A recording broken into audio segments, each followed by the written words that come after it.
Shields up, Ironbreakers. Welcome back to Stellar Blade, and just yesterday we got a brand new trailer for the game, even though technically speaking it was more of a behind-the-scenes type situation where the game's director talks about his inspiration for Stellar Blade as well as some of their design philosophy, the way that they go about designing their monsters, their levels. It's a really cool video, and I would highly recommend you guys to check it out because it really just showcases a lot of really interesting information about Stellar Blade. I'm going to be putting a link in the description of this video. I actually watched this yesterday on my live stream on Khan's Anvil if you guys want to watch my initial reaction to it.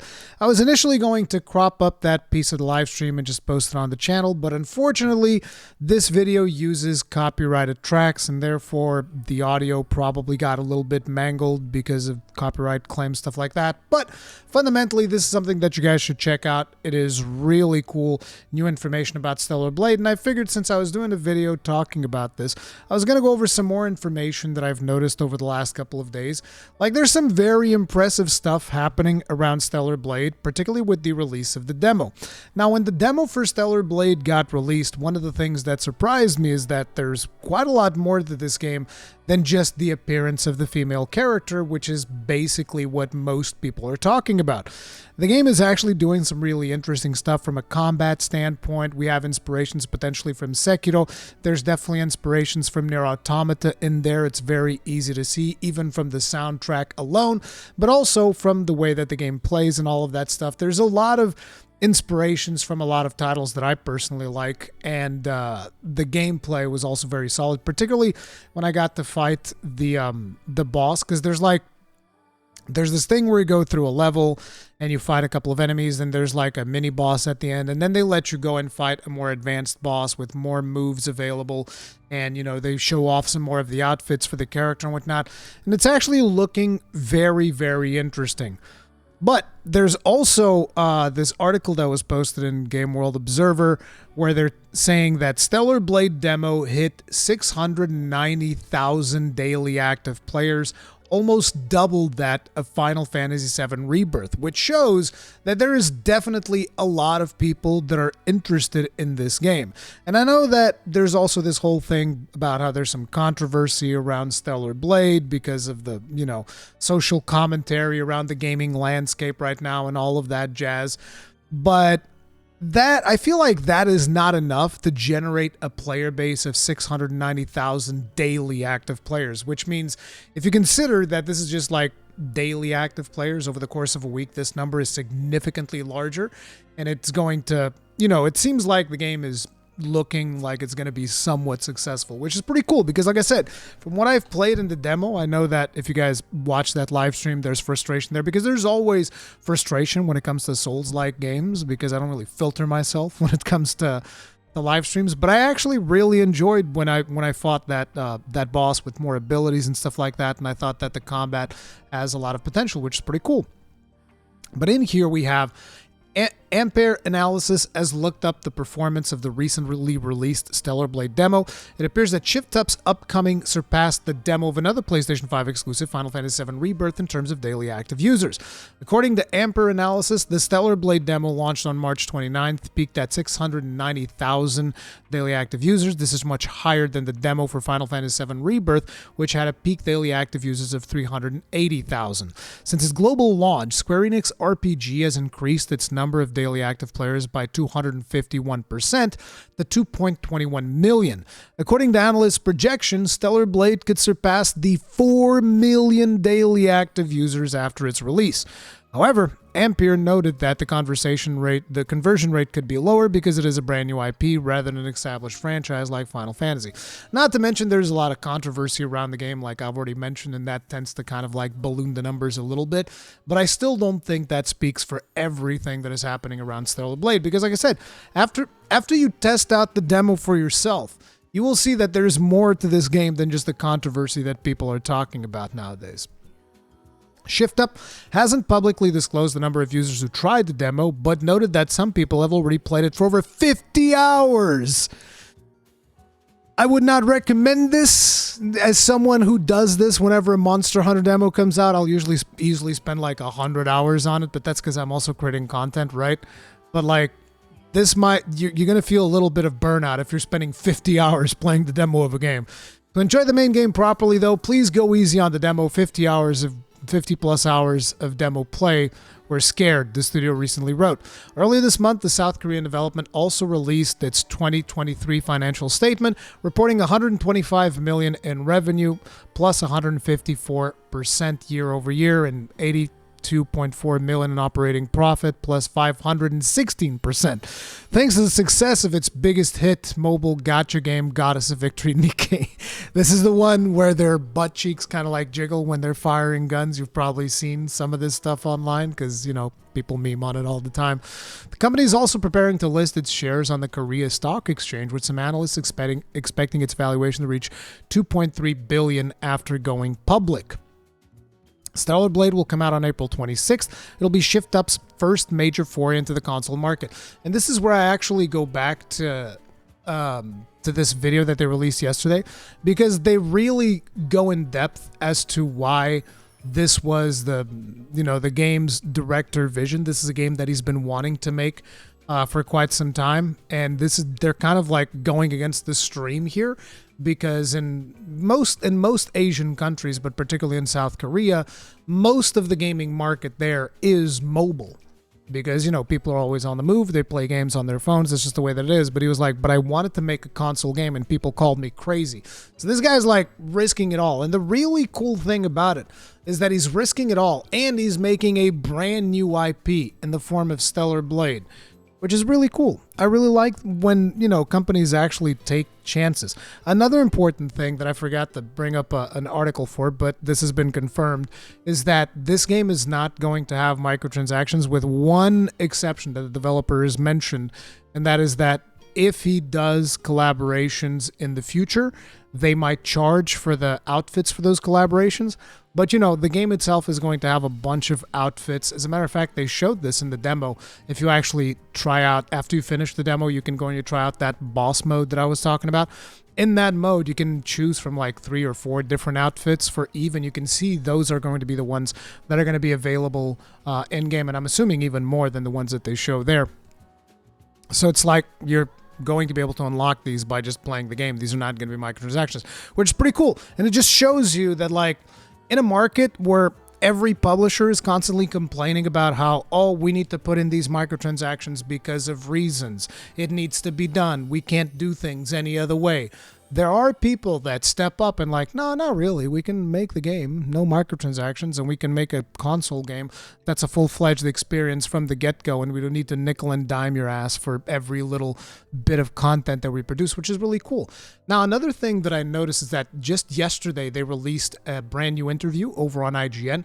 I'm going to be linking this in the description of this video as well, because I'm not going to be going over the whole interview. It is quite lengthy, but this is actually a really, really cool interview. So this is Stellar Blade crossover with Nier Automata. So Yoko Taro, who is obviously the mind behind Nier Automata, which is fantastic game, highly recommend. One of the best stories in gaming, hands down, because there's just too much special to talk about when it comes to Nier Automata in this one video. So just check out my other Nier Automata videos if you're curious. But Yoko Taro and Hyung-tae Kim, I'm probably butchering his name, my apologies, on how their blockbusters inspire one another. So this was really cool. Basically, IGN Japan sat down at Stellar Blade's development studio Shift Up in Seoul, South Korea, with Kim and Yoko Taro, who flew over from Japan to discuss the game. Kim and Yoko talked about their similarities as developers, and mutual respect could be felt throughout the conversation. They discussed a wide array of matters, ranging from the current state of Asian video games to why they wanted to make video games in the first place. While their comments were often frank, they spoke with an easily jocularity and self-deprecating humor that bellied deep mutual respect. So this is really cool, because a lot of times whenever video games take inspiration from one another, you can see these rivalries forming within gaming communities. Not that that's something that I've seen between Nier and Stellar Blade. Maybe that's the case. I haven't really been paying that much attention. But it's really cool to see that the actual creators of the game, they don't actually care about these rivalries. They're like, oh yeah, your game's cool, my game's cool, that's cool, man, let's talk about video games. So I thought that this was a really cool thing to do. So they have a couple of things here that I'm going to be going over the interview. Like I said, I'm not going to be reading the whole interview, but I would recommend you guys to check it out. Mr. Kim, in a previous interview, you told us that Nier Automata helped you rediscover the kind of game that you want to create, which is one of the things that I mentioned pretty much since we started talking about Stellar Blades. That definitely feels like there's inspiration from Nier Automata here. This became the trigger for today's discussion with Mr. Yoko. First of all, what elements of Nier Automata inspired you the most? Kim, I'm just going to call him Kim. I'm sorry. My pronunciation of his name is probably even more insulting. But Kim, the director of Stellar Blade, I've been inspired by Nier Automata in so many ways that it's hard to point out one specific thing. The game has so many fascinating elements. The image of a strong female warrior in a devastated world left by its inhabitants struck me.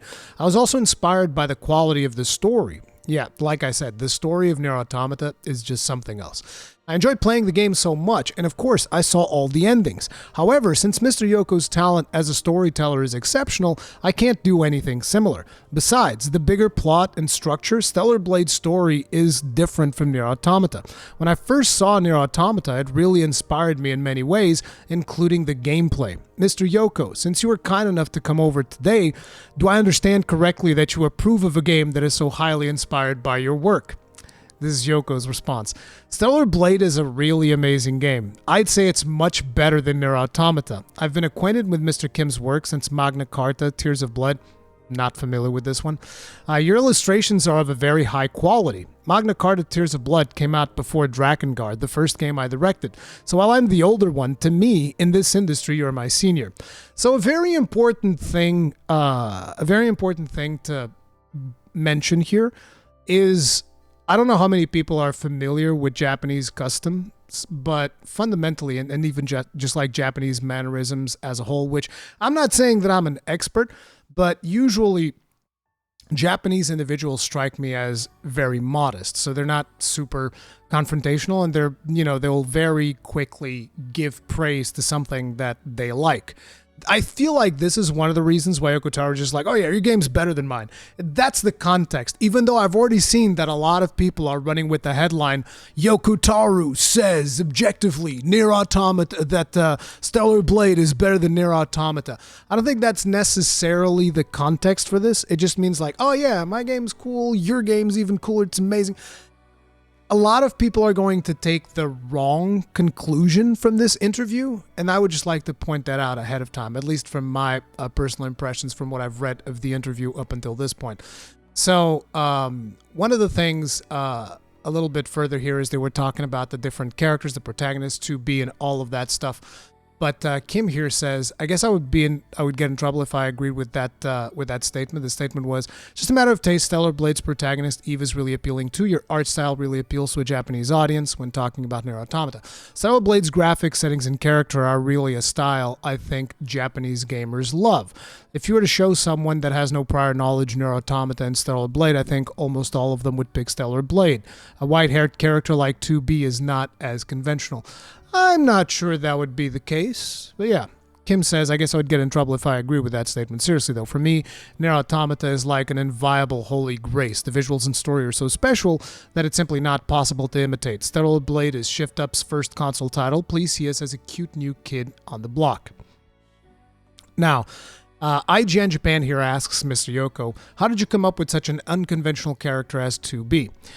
And Yoko Taro says, in a battle action game with a sci-fi setting, a conventional character would be a male character that shoots a gun, wearing clothes reminiscent of the United States Marine Corps. But there's already Halo and other games like that. It didn't make sense for me to make something like that. I wouldn't be able to do that better than Western developers anyway, since we're further away from that culturally. I wanted to make a different style of game that has less competition. That's why we went for a sci-fi battle action game with a female protagonist clad in black and blindfolded. At the time, there wasn't anything like it, but now that Stellar Blade's about to enter the room, I feel like it will soon become a crowded market. Kim says, again, there's big, deep level of respect between these two. Your games are way too unique to be imitated. I wouldn't worry. Now, Yoko Taro then says, people never praise me like that in Japan. South Korea is such a nice country. Actually, I kind of knew that Starblade was going to be compared with Nier Automata, and I told Mr. Kim when we first met that if you actually play it, you'll instantly realize that it's a very different game. But a delicate female character doing cool action is bound to draw comparisons. If Stellar Blade would have been the same game with a macho male character, I think people wouldn't have pointed out the similarities. It just happens to be that there are not many games with a similar style, which again, really cool. Kim here says, I agree, there simply aren't many games with a female warrior fighting in a post-apocalyptic setting. Nier Automata had a very big influence on me, so I can understand that people get Nier Automata vibes. Definitely. The second I jumped into the demo, that was one of the things I said, bro, the soundtrack, which by the way is what you're listening in the background, is one of the tracks from Stellar Blade. This is the camp track. But yeah, he says... I was inspired by many other things as well, mainly manga, anime, and games from the 1980s and 90s. I think that people that enjoyed culture from that era, like me, will feel nostalgic when playing Stellar Blade. I'm not the kind of developer who is skilled at implementing the newest trends. Stellar Blade is simply a culmination of inspirations from my favorite culture and reinterpreting that for modern times, which is really cool because... You know, nowadays, everybody's always thinking about the next thing and let's talk about what's happening in the world right now. And Kim is like, bro, I just want to celebrate cool media that we had in the past, and it's going to be a kind of a bit of a nostalgia blast. The more I read this interview, the more excited I've been getting for it. And here's another thing that is very important to me personally. Mr. Kim has mentioned Angel, Alita, and Blade Runner as works he was inspired by. How about you, Mr. Yoko? The work I was most inspired by is Neon Genesis Evangelion. My, I do so remember every now and then people in my stream telling me about how Evangelion is overrated. Why don't y'all just go ahead and take a seat? Why don't y'all just take a seat, all right? I thank you for praising Nier Automata's story, but it's actually pretty much just a retelling of Evangelion. So there's not much originality to it. I don't really watch recent movies, so I'm mostly inspired by memories of works I saw in the past. Kim replies, I was inspired by Evangelion as well. Oh man. Stellar Blade's gonna be a banger. I'm telling you right now. It's not easy to create something that surpasses your inspiration source. In that regard, Nier Automata has a unique taste that only you could make. I really envy that. I'm a visualist and not a storyteller. I've always focused on how something looks, so I can't compare to Mr. Yoko when it comes to the story department. I think you'd be a fool to try, to be honest. To take on the story of Nier Automata, I think that's insanity. But I believe that Stellar Blade's gameplay makes up for that shortcoming. Gameplay is pretty good from what we've played in the demo, so there's that. So, and here IGN Japan switched topics, and they went with Mr. Kim mentioned that he believes Stellar Blade's gameplay makes up for its shortcomings as a storyteller. Mr. Yoko, what do you think of Stellar Blade's action? I don't know if Yoko played a demo or like an early version of the game or what the deal is, but he says it's a lot of fun. At first, I couldn't beat the first stage boss. The action is very deep. Overcoming challenges by mastering the action felt great. In Nier Automata, the action is much simpler, but there's a reason for that. Since so many of Square Enix's audience are RPG players, many of them aren't that familiar with action games and they prefer to focus on the story. This is why we went for a simple gameplay that can easily make the player feel good. Stellar Blade is a much more challenging game, which I thought was interesting. Kim then replies, we do have a story mode for players less used to action games, and there are quite a few support features to help such players. I don't think we made it too difficult. Actually, I'm not very good at action games either, so I didn't want to make a game that I can't beat myself. I encourage players not to be intimidated and just give it a try. Yeah, I think there was a story mode in the demo, but either way, they're confirming it here. During the development, I complained about the difficulty. Oh, Kim, come on, man. No. If I couldn't advance to the next segment, but one of the planners showed me how easy it was for them, they said, look, it's already this easy, making it even easier wouldn't feel right. But I wanted to be sure that the game wasn't too difficult in my own eyes. I want every type of player to be able to enjoy the game and see it through to the end. Stellar Blade is a game that has a lot more to offer than just combat, so I hope RPG players will give it a try too. So they do have the easy mode that everybody's always complaining about whenever it comes to Souls-likes, so there you go. I'll play Stellar Blade on story mode and use all the support features when it releases, says Yoko Taro. Yoko Taro doesn't give a damn. So you both want players to be able to casually enjoy your games at the same time due to the rise of the Soulsborne genre. We're living in a period in which it's okay for games to be difficult. With Final Fantasy XVI being developed as a pure action game, Square Enix's games are leaning more and more towards the action genre as well. How do you approach game design and difficulty balance in such a climate? Now, the director for Stellar Blade says, when it comes to how difficult the game should be, I think there is no correct answer. It's true there are more and more difficult games due to the popularity of Soulsborne games, and I have been inspired by the genre myself. Yeah, we can tell. There's some light Sekiro stuff embedded in there for sure. That being said, since games like that usually have no difficulty settings, it is extremely hard to get the perfect difficulty balance. See, and here I would actually disagree. I think that the fact that they only focus on one difficulty is actually to their benefit because it is usually much better balanced than other games that have multiple difficulty settings. Will that be the case for Stellar Blade? I don't know. I'll need to play through the game. But I would definitely say that I prefer having one difficulty mode because that generally delivers better experiences than whenever you have like 5, 6 different difficulties. It kind of like waters everything down, and usually the top difficulty just ends up being, oh, we're gonna bloat HP and make everything one-shot you. So yeah, that's just something that I completely disagree with what Kim is saying here. But, you know, for Stellar Blade, we wanted a game that can satisfy players who want a challenge as well as players who want to focus on the story, and we did our best to get the balance right for that. Yoko then says, when looking at Soulsborne games from a business perspective, you can see that From Software invented the idea of selling difficulty as a product.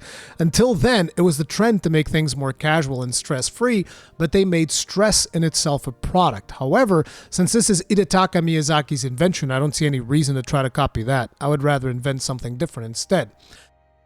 This is IGN Japan then says, while Nier Automata might have been made intentionally simple, it does have that quality of smooth feeling control you would expect from a game co-developed by Platinum Games. I would like to know what Mr. Kim thought about Nier Automata's action. And Kim replies, I think that Nier Automata's action is a simplified version of Platinum Games' combat logic. I think that it is the ideal entry point for Platinum Games newcomers, and anyone can pick up and play.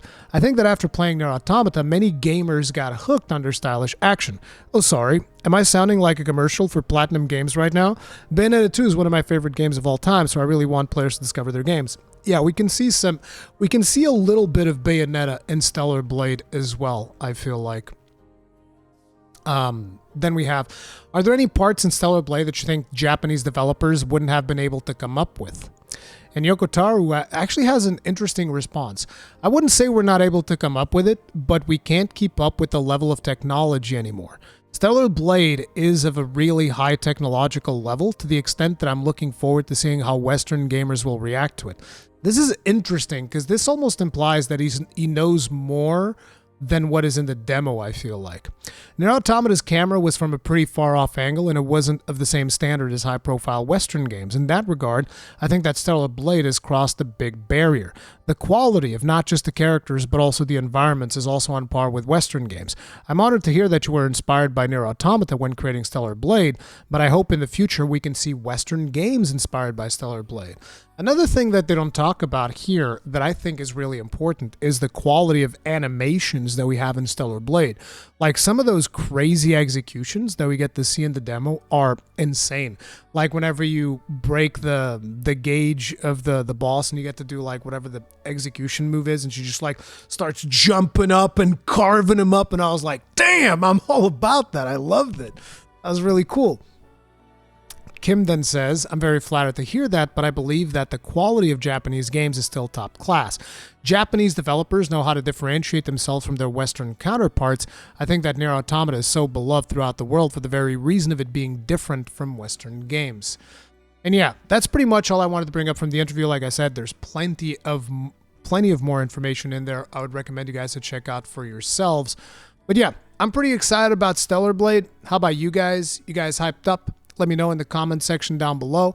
I think this is going to be a really solid title for 2024, which is already a year full of absolute bangers.